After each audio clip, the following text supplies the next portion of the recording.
T'entends comme c'est beau? C'est magnifique. Comme ça caresse tes esgourdes. C'est gras. C'est ça. C'est lourd. C'est la vie. Ouais. C'est du barbecue à l'état pur. Deep fried. Du barbecue sonore. Bonsoir, bienvenue chez Palf. Bonsoir.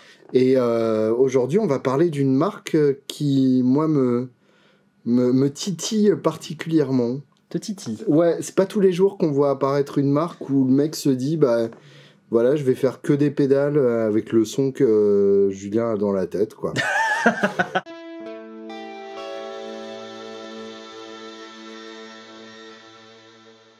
Tu peux peut-être présenter un peu l'énergumène? Oui, alors l'énergumène, attends, elle va se présenter toute seule. Hein, parce que, justement, il s'appelle Nicolas. Ouais. On l'a rencontré... Enfin, on l'a pas vraiment rencontré. Moi, je l'ai pas rencontré, peut-être toi. Eh ben, moi, j'ai eu cette chance-là. Ah, toi, t'as eu cette chance-là. C'est une rencontre particulièrement émouvante, puisque voilà, raconte. j'étais au Paris Guitar Festival de Montrouge. De Montrouge. Et j'adore la France. Les petites femmes. Et j'étais en train de pas t'aider à installer le stand Palf, parce que tu me l'as interdit. Oui, non, t'es pas habilité à faire ce genre de choses. Je suis ce qu'on appelle dyspraxique. Et donc, j'ai un mec qui vient me voir comme ça, et qui est d'une gentillesse absolument désarmante. Et j'étais déjà désarmé puisque le salon n'était pas encore ouvert, et qui me donne deux fuzz comme ça, la Blackbird et la Cyclone. et voilà, et je savais pas qui c'était. Il m'a juste offert ça, voilà, par pure gentillesse. Trop bien. Et après, on s'est envoyé des sextos et tout. Mais évidemment. Oui. Et tiens, regarde ce que je fais avec ta feuille. Voilà, regarde où je la mets et comment. Regarde comme je l'ai branché. Voilà. C'est pas mon jack, etc. et donc, j'ai essayé ces deux fuzz en rentrant à la maison après le Paris Guitar Festival de Montrouge. Et j'ai été complètement scotché. Alors, je dois avouer que la Blackbird m'a particulièrement plu parce qu'elle a ce côté low gain. C'est une fuzz avec pas énormément de gain dans une certaine zone, tant qu'on rentre pas dans la danger zone. Ouais, mais il y a marqué. Il y a marqué. Oui, c'est voilà, ça. C'est indiqué. Mais qui pour autant est grassouillette. Oh. Et moi j'aime bien quand c'est grassouillet mais low gain. Je trouve que c'est un mélange extrêmement rare et donc extrêmement précieux. Ok. Et je trouve que notre ami Fantôme le maîtrise mieux que personne. Nicolas, j'ai pas eu la chance de le rencontrer, mais je le remercie encore une fois, même voilà, s'il nous voit. Il nous a fait les photos du Paris Guitar Festival. Ah, c'est moi donc lui. J'étais en rush. J'ai jamais vécu un salon aussi intense de ma vie. T'as pas touché terre, ouais. Non, ouais. Je crois que j'ai bu un café à 16h le vendredi, je m'en souviens. Puis d'un seul coup, c'était 20h. C'était 20h, tu sais, il y a eu 4 heures qui ont disparu comme ça. Je vois bien. Et du coup, il a pris discrètement tout plein de photos du stand. Oui, parce qu'il faut savoir que donc, Nico est électronicien à la base, mais il est ensuite devenu photojournaliste. Ouais. Donc c'est quelqu'un qui maîtrise beaucoup mieux l'image que nous, comme vous pouvez le constater à la déplorable qualité de cette vidéo. Ça va. Maintenant, il y a les ninjas pour la mise au point et tout. Si je suis flou, c'est que je suis flou dans la vraie vie. Jean-Michel mise au point, t'inquiète. On a investi pour toi, on a investi. Et donc voilà, c'est quelqu'un qui a eu un parcours de vie assez original, qui s'est mis à la pédale, je crois, en 2009 avec une marque qui s'appelait Little Factory. Okay. Et qui s'est rebaptisé Phantom FX tout récemment, je crois que ça date de 2022. Et bah tu sais quoi, je pense qu'on devrait inviter le créateur. Je pense que ce serait pas mal qu'il vienne nous causer un peu voilà. Entre nous. Allez. Dans la chaleur de nos fesses. Alors, peut-être pour des raisons de logistique et de praticité, tout ça, on utilise la visio, quoi. Ouais, en mode confinement, quoi. En mode confinement. Allez, je vais l'inviter, regarde. Appuie sur un petit bouton comme ça. Bonsoir Nicolas, bienvenue chez Palf. Bonsoir Alexandre, bonsoir Julien. Bonsoir, merci d'être là.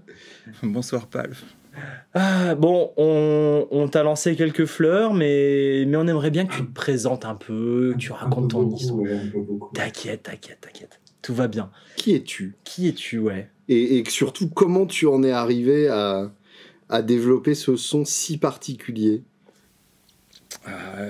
Alors c'est vrai que tout à l'heure ça a été dit un peu, c'est parti de très loin, j'ai bricolé hein, comme beaucoup de gens, j'ai un très lointain passé d'électronicien en effet, que j'ai abandonné parce que j'aimais pas ça et que je ne savais pas à l'époque qu'on pouvait faire des pédales d'effet, donc j'ai loupé quelque chose. Je ne savais pas que c'était génial en fait quoi. Mais voilà, et puis non ça me plaisait pas du tout, donc j'ai quand même eu 2 diplômes et puis après mon bac je suis allé faire de l'art plastique, de l'art, de la photo et j'ai oublié l'électronique et je voulais plus en entendre parler quoi. Voilà. Et puis après avec de la guitare j'ai commencé à découvrir sur le tard les pédales d'effet. Je jouais de la guitare quand même depuis 16-17 ans mais les pédales d'effet c'était pas mon truc quoi. Je crois que ma première pédale d'effet c'était une Flanger, c'était absolument horrible quand j'y pense et je ne l'ai même plus. C'était la Boss violette et j'en mettais partout et j'étais à l'époque persuadé que le son de Pink Floyd c'était ça. J'avais tout faux. Et puis surtout qu'à l'époque je faisais comme beaucoup, le son je le réglais à l'ampli, c'était un peu le déclic. Et puis à l'époque il y avait des amplis que moi j'aimais beaucoup qui étaient les séries Valve Stage chez Marshall, notamment le très bon 80-40 que j'avais, qu'on pouvait pousser comme un fou parce qu'il n'y avait pas grand chose dedans. Qui était le premier le plus petit de la série avec 2 canaux et reverb intégré. Ah ouais, c'est ça, ouais. Alors, la reverb de mémoire était pas terrible, mais je m'en servais pas. Et moi, je mettais tout à fond et c'était génial. Il y avait un son terrible là-dessus, vraiment terrible, avec la petite préamplification à lampe. Là. Et le réglage contour. Oui, oui, tout à fait, oui. Ouais. Et qui n'existe plus d'ailleurs. Mais bon, voilà. Et puis après, un jour, je me suis mis avec un de mes groupes à me retrouver dans le cas de figure que tout le monde a eu, c'est-à-dire de plus jouer sur son ampli quand on est en concert. Parce qu'on n'a pas le droit de l'emmener, on joue sur un pauvre cube roulant qu'on est obligé d'avoir parce que la salle n'a que ça et puis on ne peut pas jouer sur autre chose. Et donc le son devait être fabriqué en amont. Et là, c'était très compliqué parce que donc forcément, le réflexe était d'aller vers une pédale qui refabriquait un son d'ampli. La première qui, pour moi, a tout changé, c'était la Guvnor de chez Marshall. Mais on a le même parcours, c'est incroyable. Non mais Nicolas, tu te rends compte que j'ai passé mon enfance sur un Valve State, toutes mes répètes sur un Valve State, moi c'était un 40 watts. Et ma deuxième pédale, c'était... Non, peut-être la troisième. C'était la Guvnor et je la surkiffais. Ah ouais, mais moi... Non, mais c'est incroyable. J'ai adoré et d'ailleurs, je l'ai encore. Je l'ai réparé 2 ou 3 fois parce que j'ai eu beaucoup de problèmes. J'ai la première version. Mais oui, c'est la meilleure. Et voilà, et elle était plutôt pas mal, mais les potards étaient super fragiles. Et puis donc j'ai acheté la deuxième version plus moderne, très compacte, là, qui faisait à peu près le même son, mais surtout elle était beaucoup plus solide et à trimballer c'était mieux. L'autre, je l'abîmais vraiment trop, quoi. Voilà. Et puis j'ai joué avec ça. Puis après, par contre, là, je suis rentré dans le système du pedalboard où j'ai commencé à ajouter des pédales. Et surtout, contrairement à aujourd'hui, j'aimais pas les fuzz. Aïe. J'aimais pas les fuzz et j'ai découvert ça beaucoup plus tard. Et puis voilà, quoi. Et puis après... après j'ai commencé à bricoler des pédales et puis mais les fuzz ça a été un échec pour moi au début puisque premier circuit de fuzz que j'ai essayé de faire c'était une Fuzz Factory pour commencer simple quoi. Mais pareil Nicolas, t'abuses hein. On était connectés, on le savait pas. J'avais fait une Fuzz Factory au collège. Ah ouais. Ça marchait pas non plus, c'était le bordel. C'était le bordel. Mais s'il faut, on se parlait sur les forums. S'il faut, toi et moi, on s'écrivait, on le savait pas. Mais, et en plus, moi, mon gros problème, c'était que je regrettais de ne pas avoir suivi vraiment mes cours d'électronique parce que je comprenais même plus comment je pouvais m'en sortir, quoi. Et en fait, après, j'ai eu le déclic quand j'ai compris qu'il y avait deux types de fuzz. Et c'est là où ça a été la révolution. C'était celle qui était au germanium pour les puristes. Et c'est là où je me suis bien vautré. Et puis après, je suis passé sur du silicium et j'ai trouvé ça beaucoup plus simple. Et beaucoup plus stable, enfin pour tout, enfin, vous avez fait tellement de vidéos là-dessus, mais et finalement à réussir à trouver des choses qui sonnaient plus rapidement, plus facilement, et puis donc du coup bricoler, s'amuser, commencer à changer les valeurs, à inventer des filtres, trouver des trucs pour que ça sonne, et puis et là, après, c'est vraiment parti en flèche à partir de ce moment-là où je suis assez fier quand même de ma Cyclone et la Blackbird parce que je suis parti de deux circuits différents. Alors, j'avais raconté un peu à Julien. La Cyclone, au départ, j'étais parti sur un truc qui n'existe plus, je crois, dans la gamme. C'était électro-harmonique qui s'appelait la Meuf Fuzz. Ça reste une fuzz, hein. C'est pas du tout une meuf, hein. C'est pas du tout le circuit. Et ça sonnait pas, en fait, parce que c'est un truc qui sonne assez étouffé. C'était un plug dans fin 70, début 70, je crois, fin 60. Et ça sonnait pas. Et puis après, j'ai commencé à bidouiller, à chercher, à mélanger ça à une fuzz face, en fait, au final. Et puis après est arrivé ce qui est arrivé, quoi. Voilà. Et la Blackbird, je suis parti directement de l'Axis Fuzz, c'est ça, je crois. Et puis après, et là, je suis allé beaucoup plus loin, puisque j'ai rajouté un étage de transistor en plus. Et qui est ce petit switch qu'on active ou pas, voilà, et qui permet de passer à 3 ou 2. Donc 2, on est vraiment quasiment, ça passe quand même ailleurs, mais on est quasiment proche d'un fonctionnement d'une fuzz face, et le 3, on passe par ce troisième étage de transistor, avec lequel il y a un filtre en plus, et puis... et qui se comporte complètement différemment d'ailleurs quand on est sur le quand on est tout à fond, ça a une tendance à rendre le son un peu plus gras, un peu plus lourd, et par contre quand on enlève un peu le gain, c'est étrange, on a carrément l'effet inverse, je trouve. Ça monte un peu en je sais pas, en limpidité, C'est beau. Ouais, j'aime bien. C'est beau dit comme ça. Est-ce que tu veux qu'on laisse continuer ou on teste en même temps? On a qu'à écouter, ouais. On a qu'à écouter en même temps, ouais. Et comme ça, tu continues à nous les présenter juste après. Donc la Cyclone.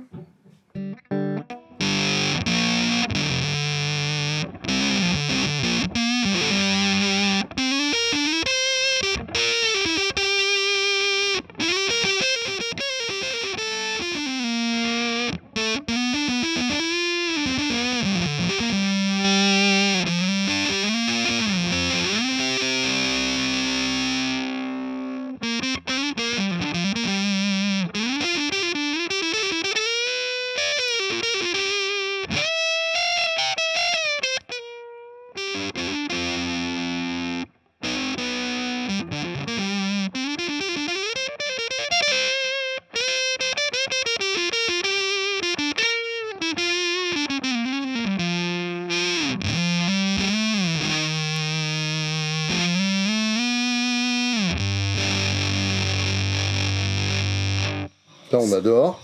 J'ai jamais entendu une phase comme ça. Bah non. Je te dis, c'est plein de poils d'animaux avec un gros coussin. Je me vois en train de faire un câlin à un hérisson. Ouais, c'est vraiment ça. Tu fais un câlin à un hérisson et tu te fais rouler dessus juste après, quoi. Ouais, c'est ça. Il y a un truc... Par le même hérisson. Mais qui, du coup, fait 2 tonnes dans ces cas-là. Ouais, c'est ça, ouais. Non, j'adore. Ouais. Donc, la Blackbird...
Mais ça, on en veut, en fait. Putain, mais grave. On en veut plein. C'est ouf. J'ai jamais entendu des fuzz comme ça. Mais oui, c'est ça. Ouais, Je suis content. Et c'est pour ça, moi, quand je les ai branchés, en fait, je partais du principe parce que Nico m'avait expliqué rapidement que c'était genre une fuzz face et une big muff de plus. Ouais. Et puis en J'ai fait, dit, en ouais, les mais non. branchant, j'étais choqué, quoi. Vraiment, Ouais. ça sonne comme aucune autre fuzz et tant mieux parce qu'on en a déjà plein. Mais donc, t'as raison, c'est marrant là de la mettre en low gain, la Blackbird. Ouais. La Blackbird, on avait fuzz à 0 à un moment, ça sonnait trop bien. Mais quoi. oui, ça ajoute un vrai truc. Il y a, Ça faisait comme un il y a- préamble il y a cassé. plein d'harmoniques rigolotes. Enfin, c'est. Alors, il y a aussi un truc particulier. Je vais pas. Je suis un peu comme Alexandre. Je vais pas lâcher tous mes petits secrets. Mais la Blackbird, elle a quand même quelque chose qui la caractérise. En fait, c'est que ces 3 transistors sont 3 transistors russes Ok. au silicium. Et donc, ce sont des vrais stocks des années 80 que j'ai beaucoup de mal à ravoir, donc j'en ai un peu. Donc, théoriquement, c'est forcément quelque chose que je pourrais pas fabriquer à l'infini. Voilà, c'est... Il est bon, hein. Il est bon, Et, il est bon, il est bon. Il est voilà. fort. Voilà. C'est pour ça aussi que la Cyclone existe. Et en fait, elle s'oppose ces 2 pédales parce que la Cyclone, elle est faite uniquement en fait avec des composants occidentaux qu'on peut même remplacer par d'autres. C'est-à-dire que là, la Cyclone, c'est plus une idée. Alors que la Blackbird, elle est vraiment attachée plus à son matériel qu'à autre chose. Et je pourrais difficilement la reproduire avec autre chose, la Blackbird. J'ai essayé, franchement, avec d'autres transistors, j'ai pas le même résultat. Et cette fameuse Danger Zone, que, en fait, en théorie, Alexandre le sait très bien, ce sont des plages qu'on essaye de supprimer quand on fait l'effet. Parce qu'il se passe des choses où, en fait, ça reste dégueulasse. Et, voire même, des C'est fois, interdit. suivant les jeux. Il y a des conventions pour ça. Il y a des lois. Des conventions internationales. C'est ça, voilà. Et c'est pas normal. Je veux dire, quand on fabrique une pédale d'effet, on laisse pas ce genre de plage. Et je l'ai laissé, voilà. Je l'ai quand même signifié.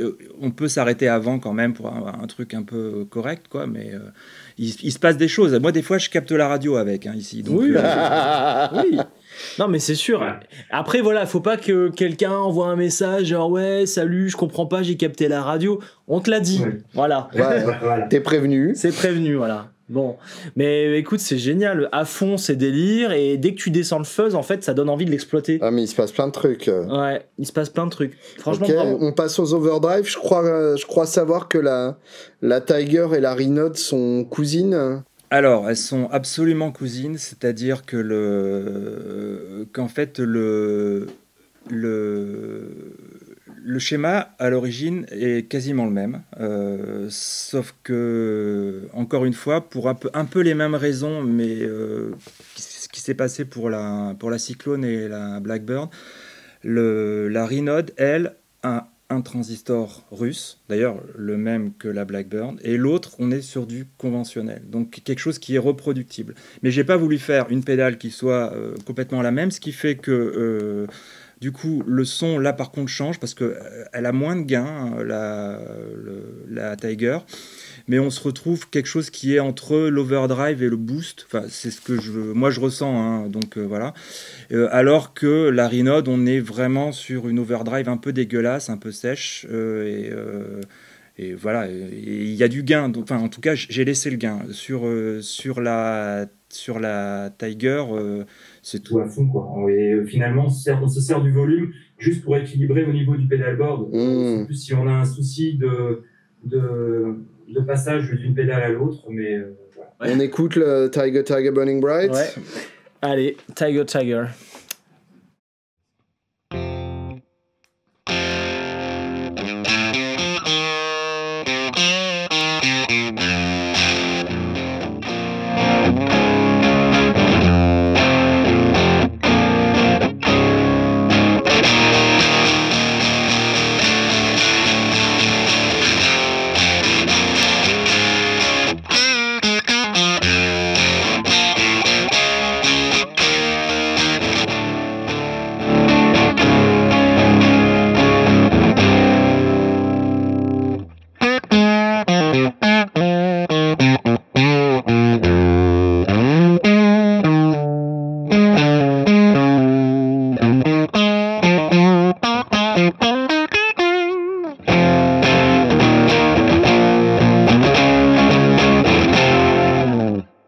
J'adore, c'est ouf. Mais c'est vraiment une personnalité à part. Ouais, c'est pas. Il y a des vrais morceaux dedans, c'est très gras, très épais. Ça granule. Si tu veux filtrer les graves comme avec une Tube Screamer, c'est pas ça qu'il faut, quoi.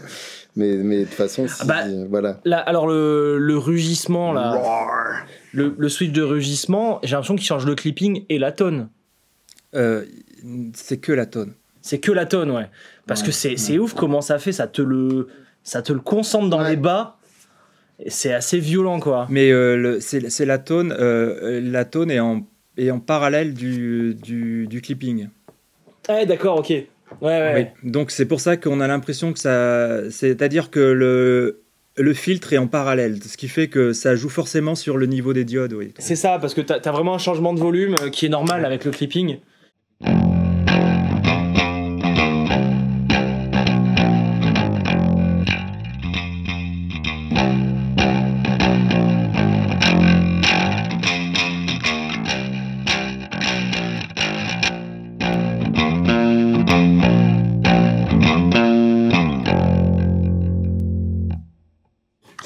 Ça marche aussi. Ça marche, hein. C'est mortel. Ok, la Rhinode. Alors, la Rhinode, pour le coup, c'est mon visuel préféré de ta gamme. Je trouve que vraiment, elle est trop belle. Je trouve que ce rouge est incroyable et ce doré est à se pâmer. C'est vraiment trop beau. C'est trop mignon. Non, mais c'est vrai. Qu'est-ce qu'on attend avec ça ?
C'est trop bien.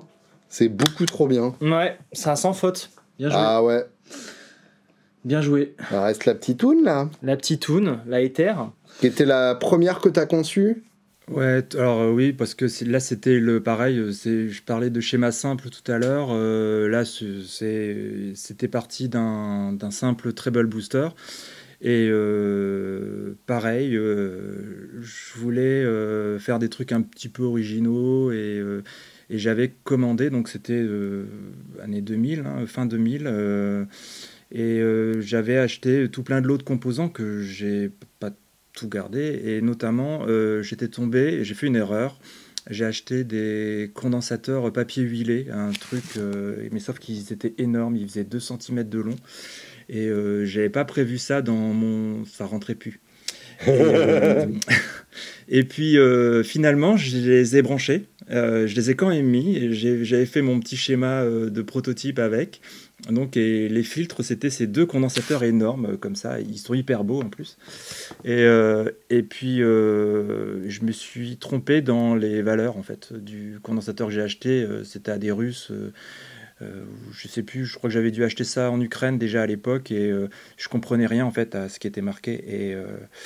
Et voilà. Et en fait, j'avais quand même un rapport de 10 ou de 100 sur la valeur du condensateur, donc ça n'avait forcément rien à voir. Voilà, et donc plutôt que d'avoir quelque chose qui était juste une sorte de micro-amp, ça m'a créé un treble booster en fait, quoi. Donc, j'ai dû le calmer quand même un peu. Je suis revenu à quelque chose d'un peu plus normal, parce que ça faisait vraiment comme si j'étranglais un canard dans une pédale wah-wah.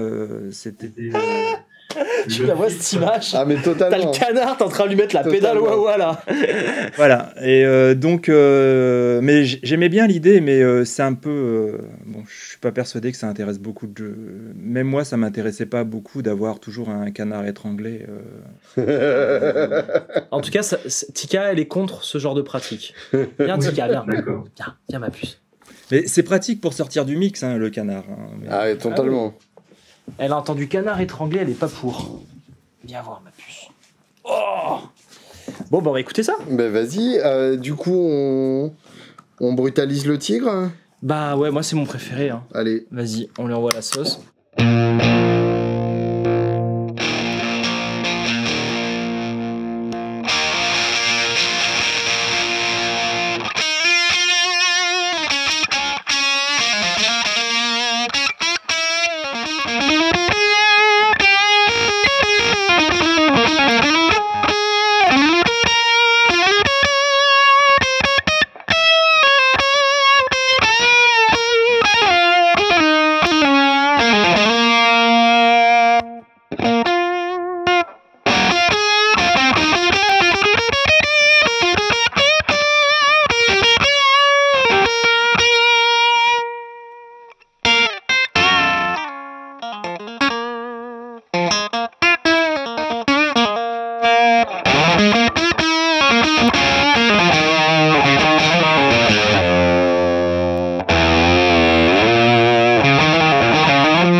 Et toi, t'as ouvert les portes de l'enfer en mode balèque, quoi. Ouais, C'est très bien. Bon, bah on s'amuse bien avec tout ça là. Bah ouais, on a hâte de les mettre tout ensemble, hein, en vrai. Bah ouais. Bien évidemment, il y aura toutes les pédales, mais Bien sûr. est-ce qu'on peut tenter peut-être des combinaisons suggérées par le grand maestro qui Allez, les a vas-y. conçues? Qu'est-ce que tu proposes comme combinaison fétiche? La cyclone avec l'éther... Ah, ouais. Ouais, vas-y. Hein.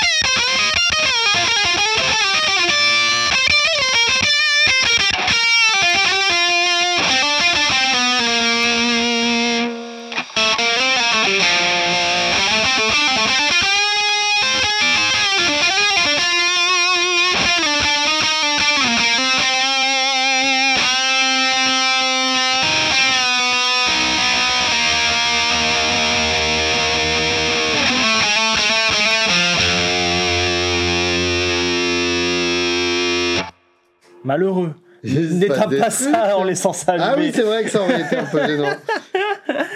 Ah bah il y a un petit restant de canard sous la chaussure. Quand Ah là, même. ouais, il y a quand même un petit morceau de bec cassé, ouais. Ouais. Je sais pas si tu entends le son Non. avec la visio. Non, tu entends pas, hein, je m'en doutais. Non.